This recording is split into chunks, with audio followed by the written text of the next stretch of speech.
keep doing this thing where I go like, okay, I'm gonna go to bed early. It's a full night's sleep for me. 8 o'clock bedtime, that's right. And then all of a sudden the sun is coming up and I'm like, why am I looking at Kelly Clarkson's discography? I was reading Kelly Clarkson's discography. I know everything now. I know all about the producers of the songs Since You've Been Gone. I know all about their lives. I spent most of the night reading about one of her producers, this guy named Max Martin. Do you guys know who he is? Oh, a few of you. All right, cool. If you don't, strap in. I know everything. Max Martin is a 47-year-old Swedish music producer, and he writes and produces all the pop music. I didn't know it was all coming from one guy, but it is. He did all the 90s shit you like, Britney Spears, the Backstreet Boys, all the dry humping classics. And he did some good new stuff, too. He did the last couple of Taylor Swift albums, the Katy Perry Teenage Dream album. Like, this guy is the reason why I've ever tried on a halter top. And once I learned that all the music was coming from one guy, it made so much sense. I'm like, oh, this is why every pop song sounds the same. This is why every pop song is like, I'm a little lamb with big old titties.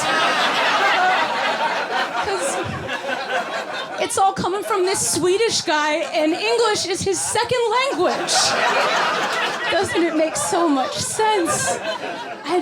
I couldn't believe it. So I became obsessed with him. I just started reading all these interviews with him. Because think about this guy's life. He wakes up and he's like, all right, Max, what do girls like? What do girls like? Lollipops, bikinis, time for lunch. Like, that's his day. And so I just kept reading about him. And I found this interview with one of his Swedish songwriting colleagues. They were like, how do you guys come up with all these pop songs for women? And he said, every month we read Cosmo. Cosmo, of all things. I mean, if you've ever read an issue of Cosmo, you know it's like the worst representation of women in the world. Every tip in Cosmo is like, chug a bottle of mouthwash and eat your boyfriend's butt. This isn't my life. I didn't know what I was doing. All those times I'd walk up to a newsstand and be like, Cosmo, no thanks. I'm just gonna plug in my headphones and blast it directly into my brain. I didn't know. I've been walking around listening to Cosmo. So I freaked out in the middle of the night. And have you guys ever freaked out so hard you made a flow chart? Cool, all right. Okay, I'm gonna try to walk you through this. Okay, so I grew up listening to pop music. It's how I learned what it means to be a sexy woman. Not knowing that Max Martin and all the Swedish guys making the pop music were reading Cosmo so they could be sexy women. Which means for most of my life, I've been doing a bad impression of a middle-aged Swedish guy doing a bad impression of an American garbage woman. It's like, no wonder I feel out of whack. I'm walking around pretending to be like the Swedish chef, pretending to be a spring breaker. My life is a lie.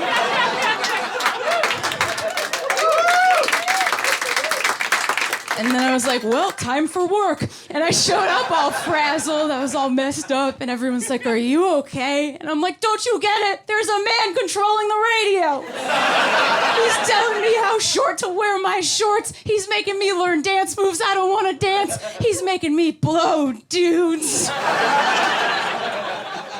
I don't want to learn anything else about the music industry. Oh, I don't want to find out that all of Bjork's catalog was written by one gnome in the woods.